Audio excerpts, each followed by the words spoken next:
Yeah, the theme of the video isn't realistic. Brexit, even if it does lead to UK losing certain parts of it, will likely not cause a civil war.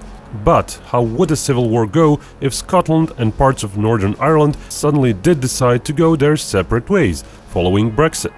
And if the UK government decided it would use military power to stop them in their intention?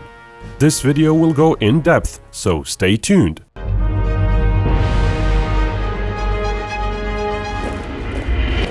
Imagine me having to research all the sensitive information about the British Army locations, nuclear submarine bases, etc. That's why I use a powerful VPN to ensure I'm protected online. My browsing is secured by NordVPN, which encrypts my net traffic. This is especially important while using public Wi-Fi networks, like at airports or coffee shops. NordVPN was selected as the winner of Best VPN Awards for 2019 and is kind enough to sponsor today's video. Get 70% off NordVPN, it's only $3.49 a month. And you get an additional month free at nordvpn.com/Binkov or click the link at the top of the description. Just use the code Binkov. A good VPN will protect your internet connection, and you will also get access to various content that would otherwise not be available in your country. Unlock unique Netflix content and other sites through different countries using NordVPN, which has over 5,500 super-fast servers in over 60 countries. This sponsorship is helping my channel, but NordVPN will help you too. Click that link in the top of the description for 70% off NordVPN, plus an additional month free. Just use the code Binkov or go to nordvpn.com/Binkov. Onward with our topic.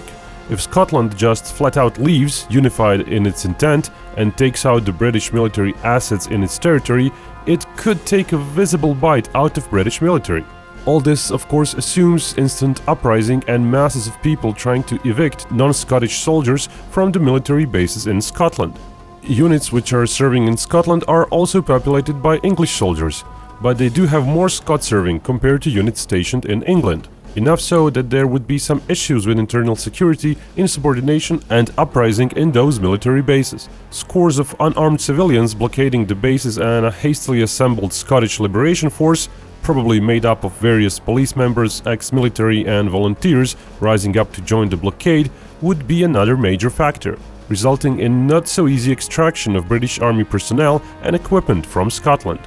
British military presence in Scotland isn't that big to begin with. There's one infantry brigade, 2 naval bases, a marine base, as well as a major RAF base. On the other side of the UK, another infantry brigade is stationed in Northern Ireland, though their as said rules of the scenario won't assume a mass uprising of the whole population, so those barracks aren't likely to be blockaded. There are some reserve units based in Scotland as well, but more crucial to the British effort, 2 out of 3 major ammo stockpile depots are also in Scotland, as well as the nuclear arms depot.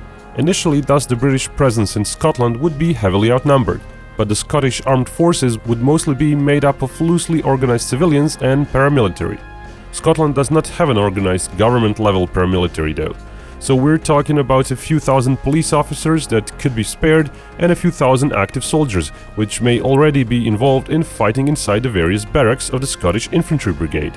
Alongside them, one could count on perhaps tens of thousands of various paramilitary volunteers with handguns and hunting rifles, and throngs of civilians with makeshift weapons, all dispersed around Scotland, of course.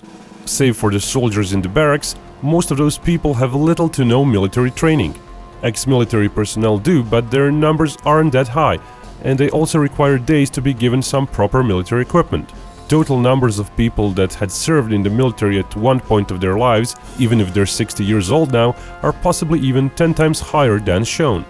Of course, the rebellious regions can't just mobilize all those people in an instant. It would take weeks to months, and new units would need to get assembled. The weapons would be severely lacking. Efficiency of those units would be much poorer than the planned reserve units that would stand up in England, let alone when compared with active army units.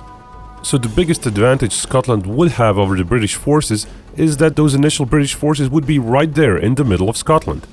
They would not be very numerous and they would be surrounded by hostile population and effectively cut off from the supply chain. While the Scottish Infantry Brigade does have a very high percentage of Scots and its plentiful barracks could fall into Scottish hands fairly quickly, other units have less Scots and infightings in those bases might favor the British Army. RAF Lossiemouth base, for example, hosts roughly half of the UK's entire Typhoon fighter fleet. While those planes would likely try to leave, internal struggle within barracks might impede those operations. Civilians and paramilitary barging in, even while suffering heavy casualties in fighting the much better trained and equipped base security forces, might still be able to temporarily block the runways, buying some time, or even damage some aircraft. Britain would likely send reinforcements quickly via helicopters, so the base itself might not fall. But while most jets could be evacuated fairly quickly, a good deal of support equipment on the ground might get stuck in Scotland. Scotland would probably go hard for those ammunition stock depots. Even if Scottish forces don't manage to capture them, it's unlikely British forces could quickly assemble in numbers to make a safe corridor and take those stocks out of Scotland. What's perhaps more likely is that part of the stocks would get damaged during the fighting.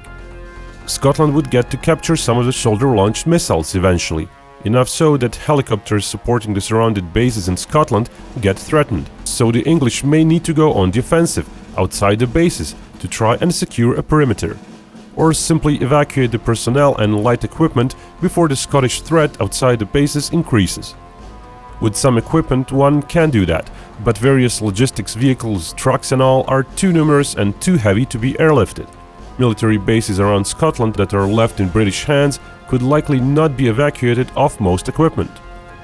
As said in certain army barracks, Scottish soldiers might take control, defeating the British where their presence is smaller, so in effect Scotland could have some professional army units, perhaps even a few battalions worth.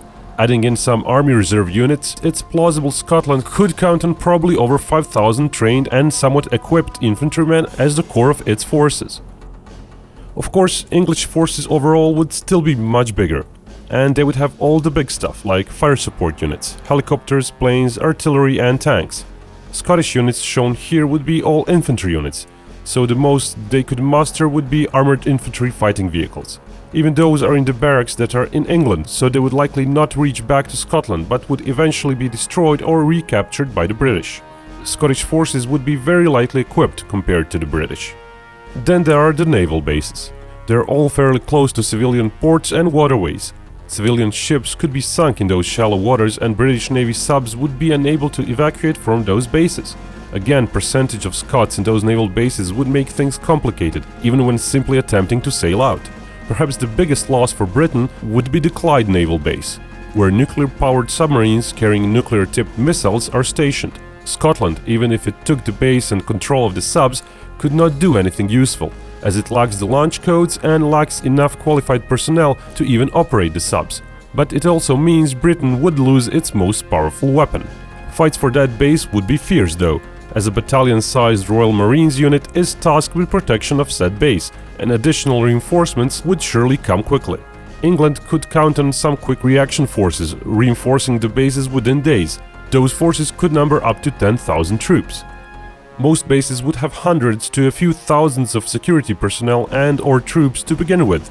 Going against hard-to-assess number of civilians in blockade, potentially thousands to tens of thousands around each base, and hundreds to thousands of very lightly armed paramilitary. Though Scotland would be the most important battlefield, it may not be the only one. Northern Ireland would also uprise in this scenario. Even though there's a bit more of unionist voters than nationalist ones, unrest would likely happen if nationalist-leaning population suddenly started not cooperating and seeking separation from the Northern Ireland. One infantry brigade is stationed in Northern Ireland with thousands of troops, as well as a Navy reserve base.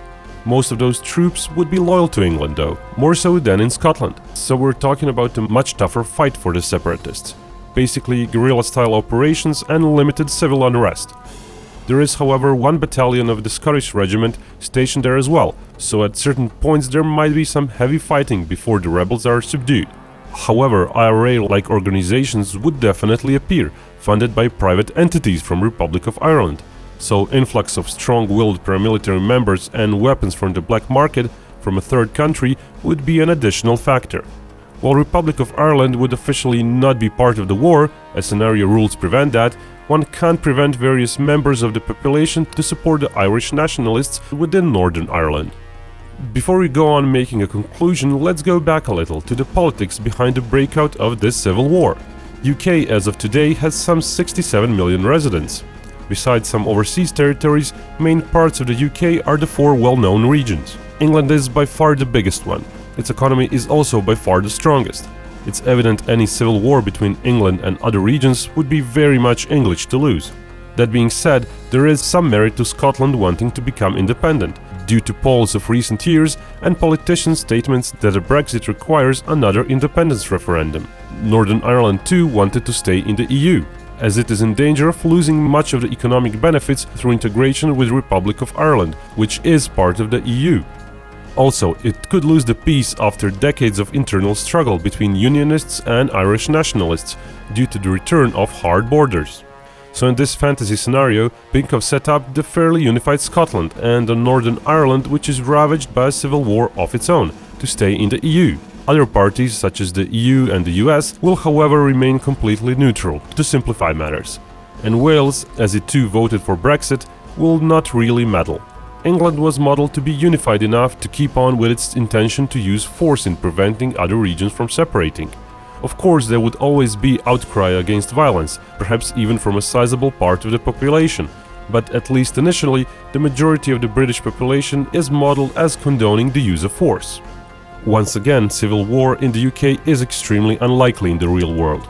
Even if Scotland does vote for independence and UK doesn't grant it right away, in all likelihood there would be no war. This video is here just to show that the war would be very much one-sided, and the rebellious regions could not achieve much at first. Why at first? Because even though England would defeat much of the organized opposing force out in the field, that might not be enough. What would be very dangerous for Britain is the long term.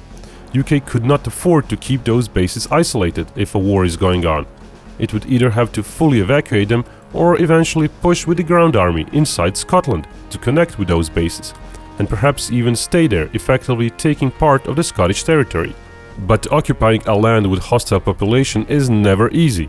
In the long run, guerrilla attacks would lead to dozens of dead British soldiers per day, as various insurgencies in Iraq showed.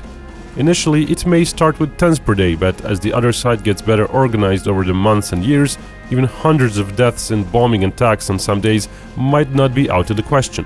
Similar issues would be happening in Northern Ireland as well, with UK-Irish relations going very sour, as UK would likely accuse Ireland of not doing enough to stop the influx of weapons into Northern Ireland. Of course, the war against the Republic of Ireland is outside the scope of this video. So England going into Scotland with tanks and air support is not something Scots could prevent. There would be casualties, of course. England might lose thousands of troops initially, and dozens of planes and helicopters, perhaps hundreds of various armored vehicles over the initial few months. Scots might threaten to destroy the nuclear subs if they manage to capture them. But initially the war would be won by England, with likely tens of thousands of casualties among the Scots and Irish. For the long term, however, it may suit England better to simply get out of Scotland, save for perhaps a few strategic points, which would be easier to control outside of population centres, hoping it could negotiate a lease for them with the future Scottish government. That way it could spare itself decades of terrorist attacks, which would likely keep happening in Northern Ireland, since UK would not give away that territory so easily, with so much population being pro-British. Civil wars may initially be easily won, with so much firepower, but ultimately they're often too bloody. Oh, and before you go, think about subscribing if you like my content. If you want to be notified of my upcoming videos, subscribing is not enough. You also have to click that bell-shaped notification icon. And if you're viewing Binkov on a phone, notifications from YouTube also need to be turned on. Well, that's it for now. Salutations! And remember, Binkov may talk about hypothetical wars, but only real peace can bring us all together.